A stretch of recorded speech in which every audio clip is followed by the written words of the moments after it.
Our flight is overbooked. On purpose. Not by accident. Not by mistake. Airlines sell more tickets than there are seats on the plane. Every single day, thousands of flights. All around the world. And somebody, somewhere, is going to get bumped. Here's the part that will actually shock you. Airlines don't just accept this. They plan for it. They profit from it. This is how the airline industry turned your missed flight into a business model.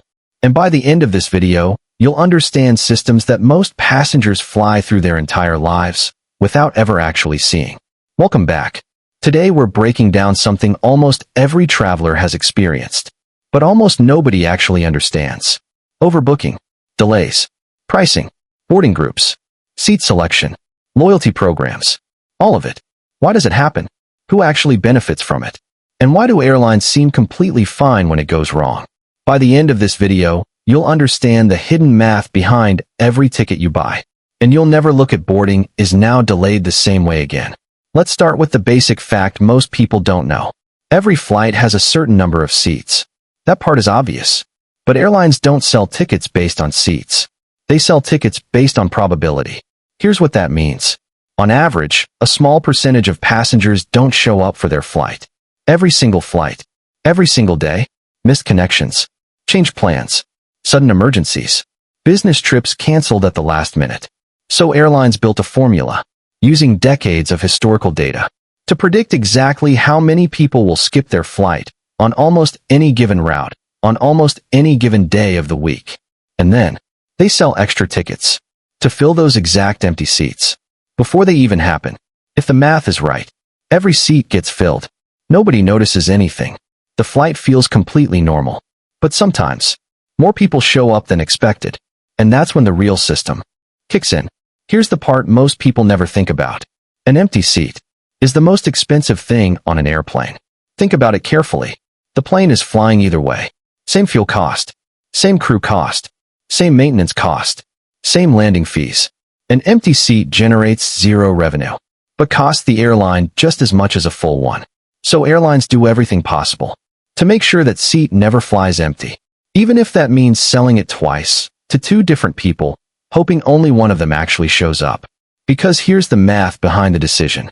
If they overbook slightly and everyone shows up, worst case, they pay a little compensation to a few bumped passengers.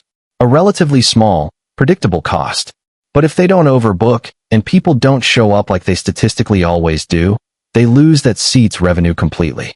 Every single time, on every single flight, across an entire year. Airlines have calculated this, down to the decimal point, using massive datasets built over decades of flights. Overbooking isn't a mistake. It's a calculated financial strategy, designed to squeeze extra revenue out of a system that is naturally full of no-shows. So what happens when the math goes wrong, and more passengers show up than seats actually available? This is where it gets interesting. Airlines almost never just remove people by force anymore. That creates bad press, lawsuits, viral videos that damage the brand for years. Instead, they use a much smarter, much quieter system. They ask for volunteers. They offer travel vouchers. Sometimes a few $100s in credit. Sometimes a free flight later, plus a hotel room for the night. And here's the clever part. Most passengers who volunteer weren't in a hurry anyway. Airlines know exactly which passengers are more likely to raise their hand when asked. Business travelers with tight schedules almost never volunteer because their time is worth more to them than a voucher. Leisure travelers with flexible plans, students, retirees, people without a strict schedule, often do volunteer, especially for a free voucher toward a future trip. So the airline gets exactly what it needs, exactly the number of seats it needs freed up, without ever actually forcing anyone off the plane against their will. It looks generous. It looks completely voluntary, but it's actually a carefully designed system to solve their own overbooking problem at the lowest possible financial and reputational cost.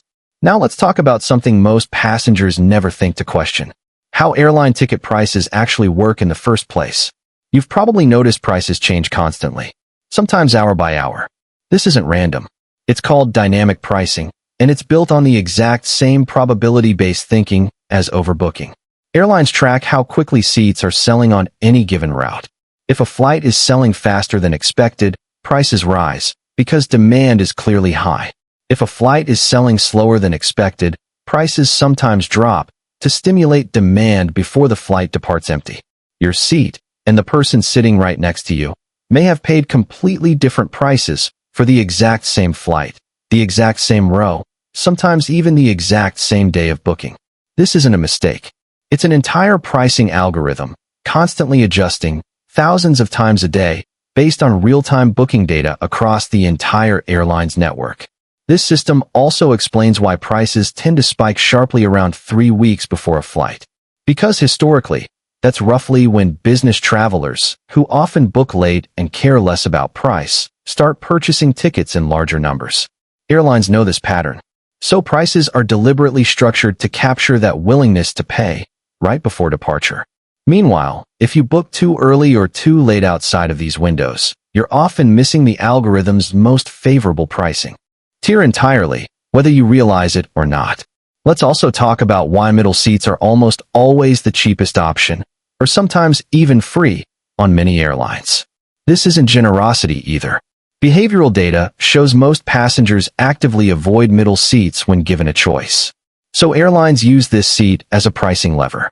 Pricing it lower, or including it for free, makes the overall fare structure feel more generous and flexible, while quietly pushing passengers who want more comfort, a window, or an aisle, toward paying an extra selection fee instead. The middle seat isn't just uncomfortable by accident. It's used deliberately as a psychological anchor point inside the entire fare structure. Now let's talk about baggage fees, because this ties into the same overall strategy. Baggage fees might seem like a random annoyance, but they actually serve a specific financial purpose. Airline profit margins on ticket prices alone are often razor thin, sometimes just a few dollars per passenger after fuel and operating costs. Baggage fees, seat selection fees, priority boarding fees, all of these exist as a separate profit layer entirely. This strategy is often called unbundling. Instead of one ticket price that includes everything, airlines break the experience into small, individual charges. This allows the base ticket price to look lower and more competitive when you're comparing options online. While the true cost of your actual trip, once you add bags, seats, and boarding priority, ends up being significantly higher than that headline number suggested. This is also why budget airlines in particular can advertise incredibly cheap base fares. The fare gets you in the door, gets you comparing prices, gets you clicking purchase. And then the additional fees, layered on afterward, quietly make up a large percentage of the airline's actual profit on that specific flight. Some budget carriers, in certain years, have actually generated more total profit from these additional fees combined than from the base ticket prices themselves.